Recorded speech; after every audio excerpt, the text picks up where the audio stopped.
Cápsula científica en biología del sistema nervioso, presentado por Daniela Gámez Sánchez, Valentina García Gallón, Erika Tatiana González Colmenares, Yoshio Meilén Santamaría González.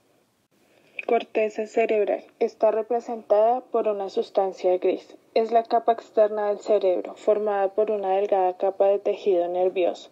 Gracias a la corteza cerebral es que razonamos, pensamos, hablamos y entendemos. Cada uno de los 5 sentidos que poseemos los humanos se desarrollan en una región específica de la corteza cerebral. Capas de la corteza cerebral. Las capas de la corteza cerebral son 6. La primera es la capa molecular, también es conocida como la plexiforme. Es de las regiones más superficial de la corteza cerebral. En esta se encuentra una red densa de fibras nerviosas. También se pueden encontrar fibras aferentes que se originan en el tálamo. En esta podemos encontrar también dendritas de células piramidales y fusiformes, junto con los axones de las células estrelladas y Martinotti. La segunda capa es la capa granular externa. En esa región se encuentran un gran número de pequeñas células piramidales y estrelladas.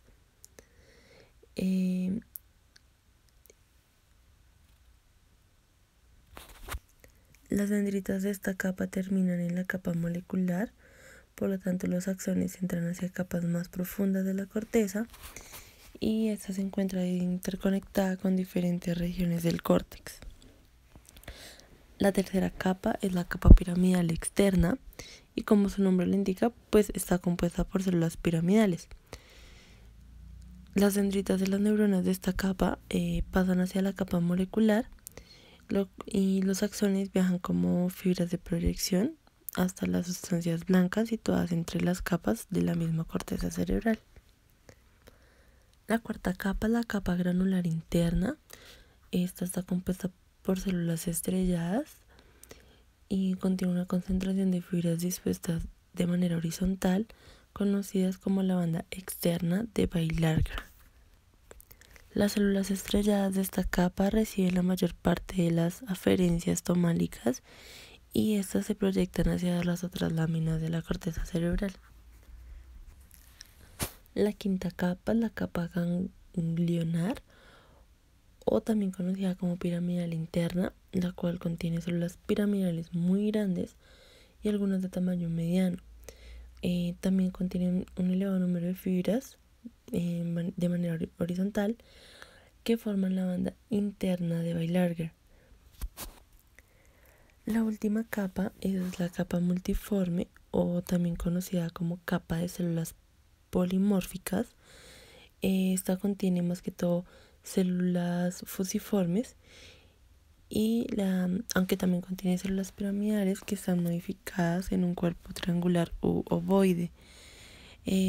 Muchas de las fibras de esta última capa entran en la sustancia blanca y conectan la capa con las regiones intermedias, llevando información al tronco cefálico, a la médula espinal y entre otras áreas. Células o neuronas de las capas de la corteza cerebral. La corteza cerebral tiene gran variedad de células en su interior, es decir, que cuenta con varias neuronas. En este caso vamos a hablar de 5 tipos. La primera célula es la piramidal. La célula piramidal se caracteriza porque su forma es una pirámide. Contiene un diámetro de 10 y 50 micrómetros. También está la célula piramidal de gran tamaño, más conocida como célula Bates, y esta tiene un diámetro de 120 micrómetros. La célula piramidal pequeña y grande son las que están en la circunvolución precentral motora, y estas se encargan de las actividades relacionadas con el movimiento. Las segundas células son las células estrelladas, también llamadas como células granulosas. Estas son de diámetro de 8 micrómetros y son de forma poligonal. La tercera célula son las células fusiformes.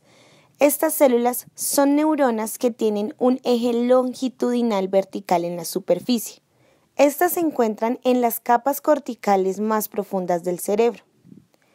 El axón de estas se origina en la parte inferior del cuerpo celular y se dirige a la sustancia blanca como fibra de proyección. La cuarta son las células horizontales de Cajal. Estas células son pequeñas células fusiformes. Están orientadas horizontalmente y se encuentran en las capas más superficiales de la corteza cerebral. Cumplen con un papel crítico en el desarrollo de esta parte de la región del cerebro.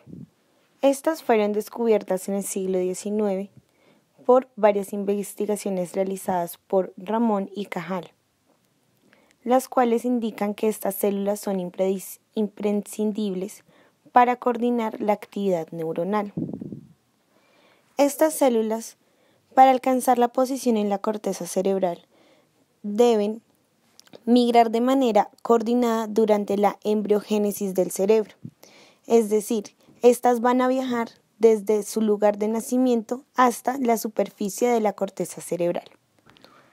De esa forma, el patrón molecular de estas neuronas demuestra que las células horizontales de Cajal presentan una orientación de capas neuronales, las cuales durante el desarrollo embrionario van a subir a la corteza cerebral.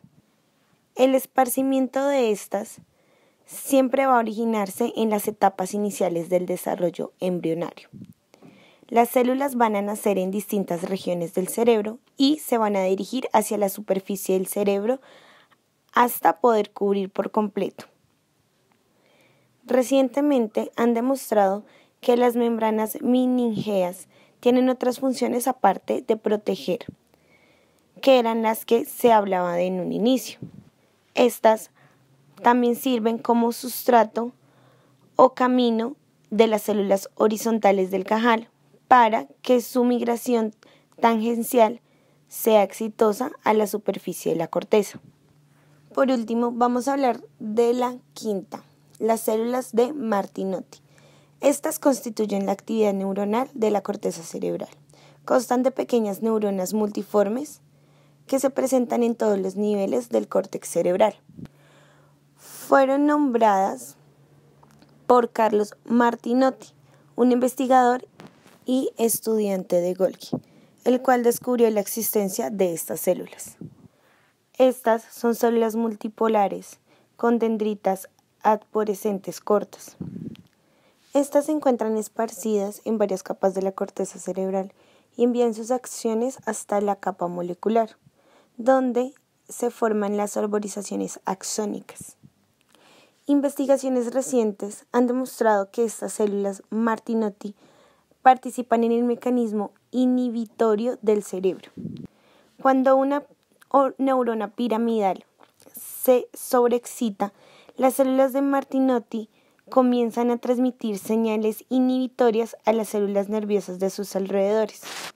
Reflejando, se puede decir que la epilepsia podría ser un fuerte asociamiento con un déficit de las células de Martinotti o una deficiencia en la actividad de las neuronas.